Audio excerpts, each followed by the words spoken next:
Welcome to my channel. This is my channel Jai Maa Sheetla देवी। कैसे हैं आप सब। शक्ति का सबसे बड़ा मूल कर्तव्य होता है, सबसे प्रथम कर्तव्य होता है कि जिसका उसने शरीर चुना है उसके अंदर हर चीज़ को बैलेंस करना। वो कोई चीज़ ख़त्म नहीं करती है। ध्यान से सुनना, कोई भी चीज़ आपके अंदर ख़त्म नहीं करेगी। बुरे चीज़ों को नष्ट करने में समय लगेगा, समय लेती हैं वो शक्तियाँ। आपको भी समय लगता है अपने ही अंदर से उन बुरी चीज़ों को ख़त्म करने के लिए। शक्ति सबसे पहले आती है तो सबसे पहला कर्तव्य होता है उस साधक के जितने भी छुपे हुए गुप्त शत्रु हैं, उन गुप्त शत्रुओं को बताना कि ये आपका शत्रु है। जैसे बहुत सारे लोग हैं जो आते सेशन लेते हैं, मैं उनको कहती हूँ, बताती हूँ, जो भी उनकी फैमिली की रीडिंग आती है उनको मैं बता देती हूँ कि ये चीज़ें हैं और आगे चल के और ज़्यादा व्यतीत हो सकती हैं।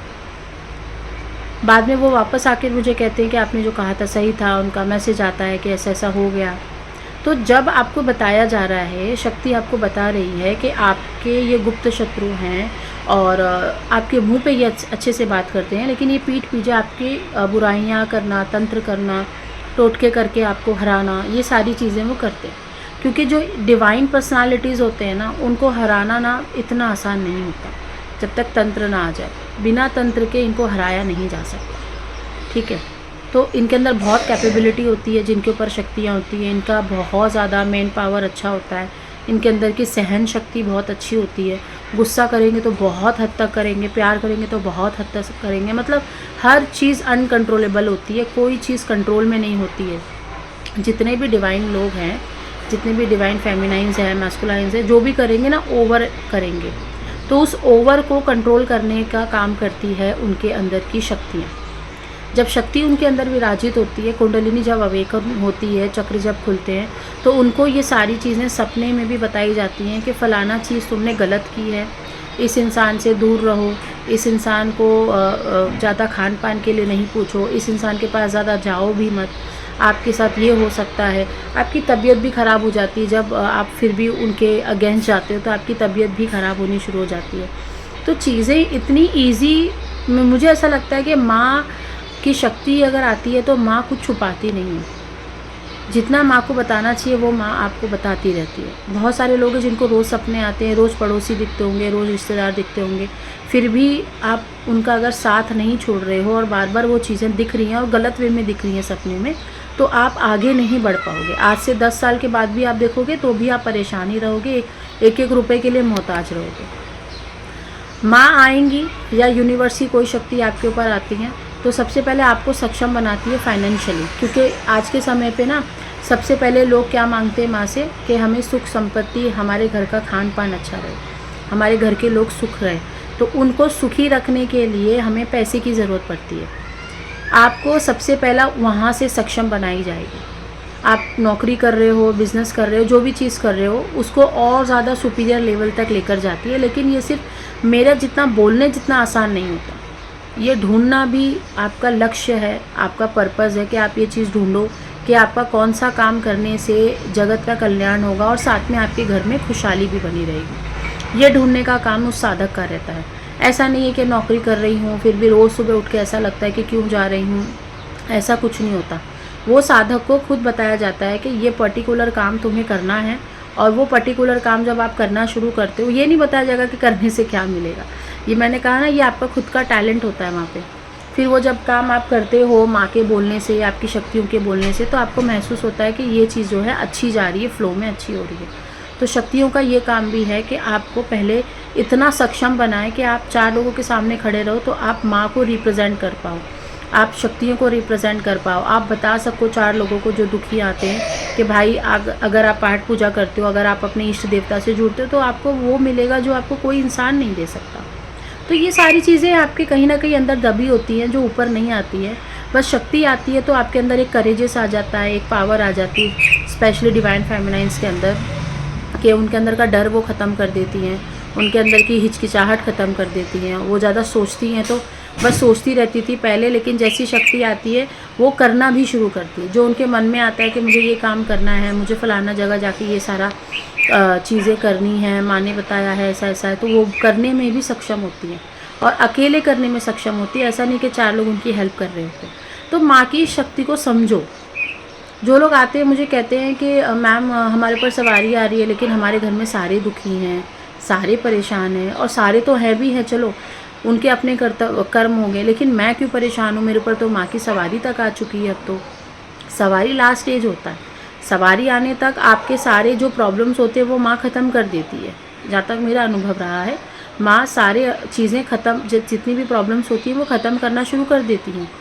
लेकिन फिर भी अगर आप दुखी हो तो कहीं ना कहीं या तो आपके ऊपर नेगेटिविटी का बहुत ज़्यादा प्रभाव है, घर में तंत्र मंत्र हो रहा है, और आपने या तो फिर पूजा पाठ जो विधि विधान होते हैं वो फॉलो नहीं करे हैं, या फिर आप ही की ही जो हरकतें हैं आदतें हैं वो ख़राब है। तो ये सारी चीज़ें जब तक सॉल्व नहीं होगी, आप एक शक्ति को चलाने के लिए सक्षम नहीं हो पाते हो। इसको सक्षम बनाती भी शक्तियाँ ही हैं, क्योंकि हम तो इंसान हैं, हमारे अंदर तो लोभ मोह माया क्रोध सब कुछ है, हम सब कुछ करते हैं ज़मीन पे आके, लेकिन वो चीज़ हमें कब कैसे यूज़ करनी चाहिए ये भी माँ सिखाती है। तो मेरा यही कहने का मतलब है, शक्ति एकदम उसको आसान मत समझो, एकदम मतलब हल्का में मत लो कि हाँ भाई शक्ति आ गई है अब क्या करना है, अब हम गद्दी लगा के बैठ जाते हैं। नहीं, ऐसा नहीं होता।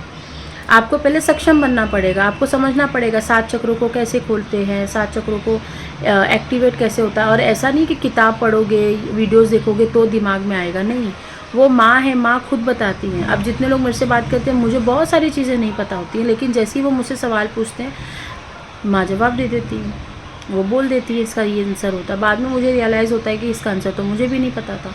तो चीज़ें यहाँ तक इतनी हद तक ईजी हो जाती हैं, आपको बता दिया जाता है कि आप ऐसा ऐसा काम करो कि आपको कोई भी नीचे ना गिरा सके, आप खुद भी अपने आप में सक्षम रहो ऊपर उठने के लिए, और 4 लोगों को भी आप सक्षम से उठा सको। तो शक्ति आने के बाद ये सारे चेंजेस होते हैं। घर में शुद्धता होती है, घर से तंत्र गायब किया जाता है, तंत्र को हटाया जाता है, कैसे हटाना है वो बताया जाता है, अपने आप को बताया जाता है कैसे साधनाएं करनी है, कैसे आपको ऑरा क्लीन रखना है, कैसे आपको बीमारियों से बच के रहना है, कैसे आपको हेल्दी लाइफ जीनी है, कैसे आपके घर में अगर कोई बाहर जाता है, आपके हस्बैंड है, बच्चे बाहर पढ़ने जाते हैं तो वो दुविधा में है, प्रॉब्लम में है, ये आपको दिखाया जाता है। शक्ति आपको दिखा देती है, बता देती है, फिर प्रोटेक्शन करना बताती है, फिर गुरु से मिलवाती है, गुरु फिर आपको और ज़्यादा सिखाते हैं। तो चीज़ें इतनी हद तक माँ ही करके देती है, क्योंकि मैंने कहा ना शक्ति आएगी तो उसका यही रोल है, उसका यही कर्तव्य सबसे पहले। उसके बाद आपका टैलेंट देखा जाता है कि जब आपको बेसिक चीज़ें सिखा दी गई हैं तो आप कितने हद तक आगे बढ़ोगे मेहनत करके। अगर आप मेहनत नहीं करते हो, बहुत सारे लोग हैं जिनके ऊपर सवारी आती है लेकिन वो दोपहर के 2-2 बजे 3-3 बजे पूजा करते हैं। बहुत सारे लोग हैं जिनके ऊपर शक्तियाँ नहीं हैं लेकिन वो सुबह उठ के 4 बजे ध्यान करते हैं, मेडिटेशन करते हैं, मंत्रों का जाप करते हैं। लेकिन फ़र्क है यहाँ पे, है ना, फ़र्क है। फिर धीरे धीरे उनको अनुभव होने बंद हो जाते हैं। वो मुझसे कहते हैं कि मैम ऐसा ऐसा अनुभव बंद हो गए, हमारे चक्र बंद हो रहे हैं, हमें दिखना बंद हो रहा है। तो ये इसी के कारण होता है। शक्ति अगर आपके साथ चल रही है तो उसको भी आपको साधना पड़ेगा। साधने के लिए आपको मेडिटेशन करनी पड़ेगी, आपको गुरु के साथ बैठना पड़ेगा, गुरु आपको विधि विधान बताएंगे, साधनाएं बताएंगे, है ना, चीज़ें सिखाएंगे आपको। जब तक आप बेसिक चीज़ें भी नहीं सीखोगे तो आप अपने आप को साध नहीं पाओगे। तो शक्ति का काम होता है आपको ये सारी बेसिक चीज़ें सिखाना, आपको बताना कहाँ जाना है, कहाँ नहीं जाना है, किसके हाथ का खाना है, किसके हाथ का नहीं खाना है। ये सारी चीज़ें आपको माँ बताती हैं।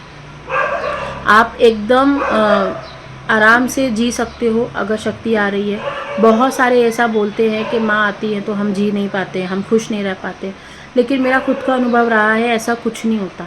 अगर आप खुश रहना चाहो तो कहीं से भी आप खुश रह सकते हो, अपनी खुशी जता सकते हो। लेकिन अगर आपको खुश रहने का मतलब ये होता है कि आपके आसपास 4 लोग घूमते रहें, 4 लोग आपके आसपास जाते आते रहें, आपको बहुत ज़्यादा फेम मिले, आपको बहुत ज़्यादा पैसा मिले, तो मुझे नहीं लगता कि इस चीज़ में आपको कोई खुश रख सकता है।